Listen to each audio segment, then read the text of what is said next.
Traders how are you, कैसे हैं आप लोग। दोस्तों आइए आज कैनल से चालू करते हैं। तो कल का एनालिसिस हम इसलिए लेके नहीं आए थे क्योंकि हमारे ट्रेड्स ऑलरेडी रनिंग थे, उसमें कोई भी नया डेवलपमेंट या नई चेंजेस नहीं थे आउटलुक के अंदर। तो मैंने सोचा जबरदस्ती वही चीज़ रिपीट करने का कोई फायदा नहीं है।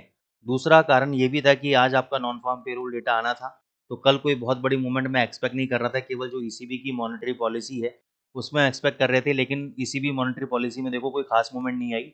ये जो मूवमेंट आपको डॉलर गोल्ड यूरो यूएसडी के अंदर देखने को मिल रही है, ये मिल रही है क्योंकि हमारा जो वीकली अनएम्प्लॉयमेंट क्लेम डेटा है वो आपका वीक आया था।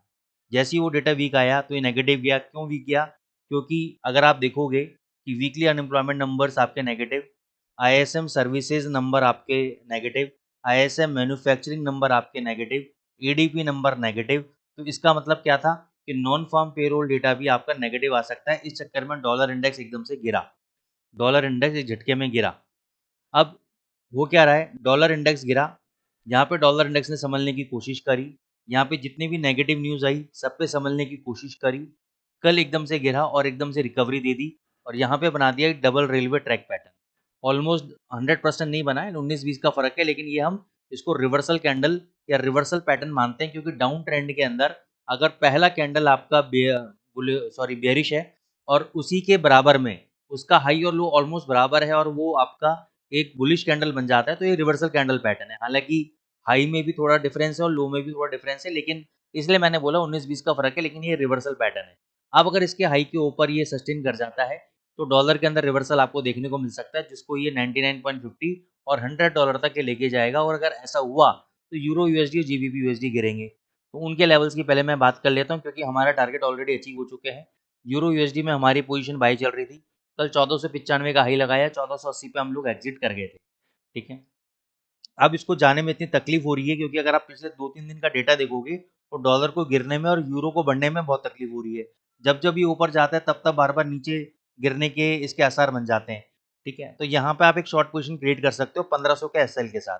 अगर इस कैंडल के हाई ब्रेक हो जाता है या 15-15 मिनट के दो कैंडल भी अगर 1495 के ऊपर बंद हो जाते हैं या 1500 के ऊपर बंद हो जाते हैं तो आप एग्जिट कर जाना, नहीं तो यहाँ पे शॉर्ट पोजीशन लेके पहला टारगेट आपका 1350 रहेगा और इसके नीचे अगर 2 घंटे का कैंडल बंद हो गया तो और उसका लो टूट गया तो आप पोजीशन को कैरी फॉरवर्ड कर सकते हो 1300 और 1250 के लिए।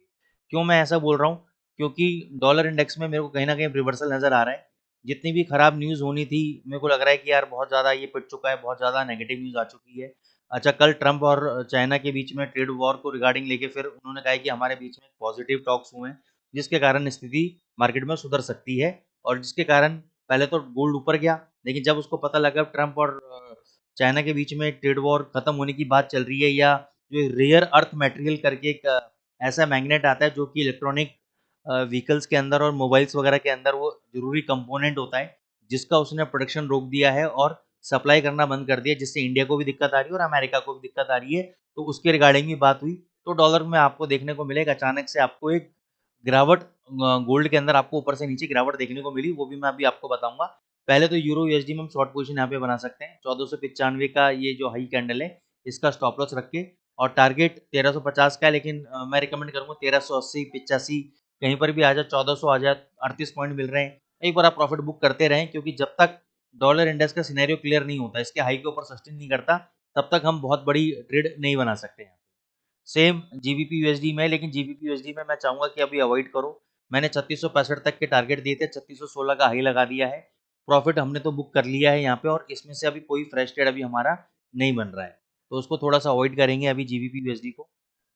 एयूडी यूएसडी में हम शॉर्ट पोजीशन बना सकते हैं 6550, क्योंकि देखो यहाँ पे इसने हाई लगाया 6538 का, तो इतना ज़्यादा गिरावट आने के बाद भी ये 6538 गया, 6550 भी नहीं तोड़ा इसने। तो यहाँ पे आप थोड़ा सा अगर बाउंस बैक देता है यार, ये लेवल बता देता हूँ मैं आपको, बाउंस बैक जरूर देगा ये 6500 के आसपास, 6505 5-7 पे ऊपर अगर जाता है 6505 के आसपास, चाहो तो यहाँ पर भी या 6505 यहाँ पे आप शॉर्ट करो, 6550 का एसएल दो और 6460 6460 का आप टारगेट लेके चल सकते हो, क्योंकि ये मेरे को लग रहा है आ जाएगा यहाँ पे। ठीक है ना, डॉलर इंडेक्स इतना टूट गया ऊपर, 6550 नहीं ब्रेक किया, अब ये टूटेगा यहाँ से। ठीक है, यूएसडी जेपीवाई में अभी फिलहाल कोई ट्रेड नहीं है, यहाँ पे फिर इसी लेवल से जहाँ हमारा पहला बाइंग लेवल था उसी लेवल से कल सपोर्ट लेके ऊपर गया, अभी थोड़ा सा अवॉइड करेंगे। गोल्ड पे आप शॉर्ट पोजीशन बना सकते हो अभी की अभी, हमारे जो मैंने लास्ट वीडियो में टारगेट दिए थे वो सारे अचीव हो गए हैं, 3400 तक के टारगेट दिए थे, सारे अचीव हो गए हैं। अभी आप शॉर्ट पोजीशन यहाँ पे बनाओ, आपका स्टॉप लॉस रहेगा 3375। 3375 के ऊपर अगर 2 घंटे का कैंडल बंद हो जाता है, एक तो होता है 3375 ब्रेक किया, 77 हाई लगाया, 80 लगाया, 81 गया और नीचे क्लोजिंग दे दी। मैं क्लोजिंग की बात कर रहा हूँ। अगर ये 75 के ऊपर क्लोजिंग दे देता है और उस कैंडल का जो भी हाई होगा वो ब्रेक करेगा, तो नेक्स्ट टारगेट आपका 3400 का होगा। अब 3400 पे भी रेजिस्टेंस है, कल देखो 3403 का हाई लगा के नीचे आया, तो 3400 पे भी अगर आपको लग रहा है कि 3400 के ऊपर अगर ये ब्रेकआउट करना चाहिए इसको, तो उसकी एक ही कंडीशन होगी कि 3400 के ऊपर ये 2 घंटे का कैंडल बंद होना चाहिए, उसका हाई ब्रेक होना चाहिए, फिर ये 3430 और 3450 जा सकता है। ठीक है ना? तो अभी आप शॉर्ट पोजीशन क्रिएट कर सकते हो गोल्ड के अंदर। 3375 का आपका स्टॉप लॉस है और प्रॉफिट आप 3350 55 जहाँ भी आपको समझ में आए प्रॉफिट को, 3350 45 जहाँ पर भी आप समझ आए प्रॉफिट को बुक कर सकते हो। बीटीसी में अब थोड़ी बहुत हलचल हुई है मार्केट के अंदर, थोड़ा बहुत नीचे गिरा है बीटीसी।